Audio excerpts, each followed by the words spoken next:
کلام امام الزمان علیہ الصلاۃ والسلام۔ شہادت کی حقیقت۔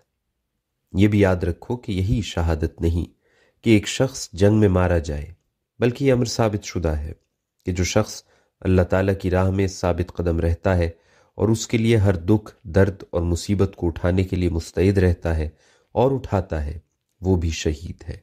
شہید کا مقام وہ مقام ہے جہاں وہ اللہ تعالیٰ کو گویا دیکھتا اور مشاہدہ کرتا ہے، یعنی اللہ تعالیٰ کی ہستی، اس کی قدرتوں اور تصرفات پر وہ اس طرح ایمان لاتا ہے جیسے کسی چیز کو انسان مشاہدہ کر لیتا ہے۔ جب اس حالت پر انسان پہنچ جاوے، پھر اس کو اللہ تعالیٰ کی راہ میں جان دینا کچھ بھی مشکل نہیں ہوتا، بلکہ وہ اس میں راحت اور لذت محسوس کرتا ہے۔ شہادت کا ابتدائی درجہ خدا کی راہ میں استقلال اور ثبات قدم ہے۔ حدیث شریف میں آیا ہے کہ جو شخص نہ مرا اللہ کی راہ میں اور نہ تمنا کی، مر گیا وہ نفاق کے شعبے میں۔ اس سے صاف معلوم ہوتا ہے کہ کوئی شخص کامل مومن نہیں ہوتا جب تک اللہ تعالیٰ کی راہ میں مرنا دنیا کی زندگی سے وہ مقدم نہ کرے۔ پھر یہ کیسا گراں مرحلہ ہے ان لوگوں کے لیے جنہوں نے دنیا کی حیات کو عزیز سمجھا۔ خدا تعالیٰ کی راہ میں مرنے کے یہ معنی نہیں کہ انسان خواہ مخواہ لڑائیاں کرتا پھرے، بلکہ اس سے یہ مراد ہے کہ خدا تعالیٰ کے احکام اور اوامر کو، اس کی رضا کو اپنی تمام خواہشوں اور آرزوؤں پر مقدم کرے، اور پھر اپنے دل میں غور کرے کہ کیا وہ دنیا کی زندگی کو پسند کرتا ہے یا آخرت کو، اور خدا کی راہ میں اگر اس پر مصائب اور شدائد بھی پڑے تو وہ ایک لذت اور خوشی کے ساتھ انہیں برداشت کرے، اور اگر جان بھی دینی پڑے تو تردد نہ ہو۔ اصل غرض مقام رضا کا حصول ہے۔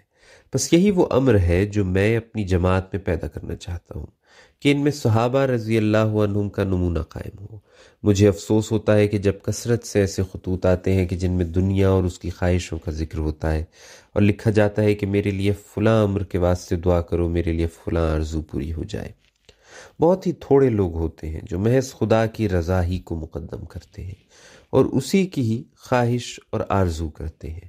بعض ایسے ہوتے ہیں کہ مکر سے لکھتے ہیں، یعنی پہلے تو ذکر کرتے ہیں کہ آپ دعا کریں کہ ہمارے دل میں ذوق شوق عبادت کا پیدا ہو جاوے اور یہ ہو اور وہ ہو، پھر آخر میں اپنی دنیاوی خواہشوں کو ظاہر کرتے ہیں۔ میں ایسی بدبودار تحریروں کو شناخت کر لیتا ہوں کہ ان کی اصل غرض کیا ہے۔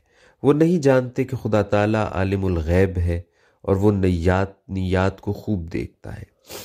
اس طرح پر تو گویا خدا کو دھوکہ دینا ہے۔ اس طریق کو بالکل چھوڑ دینا چاہیے۔ تمہیں چاہیے کہ خالصتاً اللہ کے لیے ہو جاؤ۔ اگر تم اللہ تعالیٰ کی رضا جوئی کو مقدم کرو گے تو یقیناً سمجھو کہ دنیا میں بھی ذلیل اور خوار نہیں رہو گے۔ اللہ تعالیٰ کو اپنے بندوں کے لیے غیرت ہوتی ہے، وہ خود ان کا تکفل فرماتا ہے اور ہر قسم کی مشکلات سے انہیں نجات اور مخلصی عطا فرماتا ہے۔ میں یقیناً جانتا ہوں اور کہتا ہوں کہ اگر تم میں وہ تخم بویا گیا جو صحابہ میں بویا گیا تھا تو اللہ تعالیٰ ہر طرح اپنا فضل کرے گا۔ ایسے شخص پر کوئی شخص حملہ نہیں کر سکتا۔ اس امر کو خوب یاد رکھو۔ اگر خدا تعالیٰ کے ساتھ سچا اور مضبوط تعلق ہو جاوے تو پھر کسی کی دشمنی کی کیا پرواہ ہو سکتی ہے۔ میں نے پہلے بھی کہا تھا کہ میرے نزدیک عیسیٰ یا موسیٰ کا دعویٰ کوئی حقیقت نہیں رکھتا۔ اصل غرض تو یہ ہے کہ میں مقام رضا حاصل کرنا چاہتا ہوں، اور یہی سب کو کرنا چاہیے۔ یہ اس کا فضل اور محض فضل ہے کہ اپنے انعامات سے حصہ دے اور اس کے حضور کوئی کمی اور اس کی ذات میں کوئی بخل نہیں۔ یہ کبھی خیال نہیں کرنا چاہیے۔ میرے نزدیک جو شخص ایسا گمان کرتا ہے وہ کافر ہو جاتا ہے۔ اگر انبیاء اور رسل کے انعامات کو حاصل نہیں کر سکتا تو پھر دنیا میں ان کے آنے سے کیا فائدہ اور کیا حاصل؟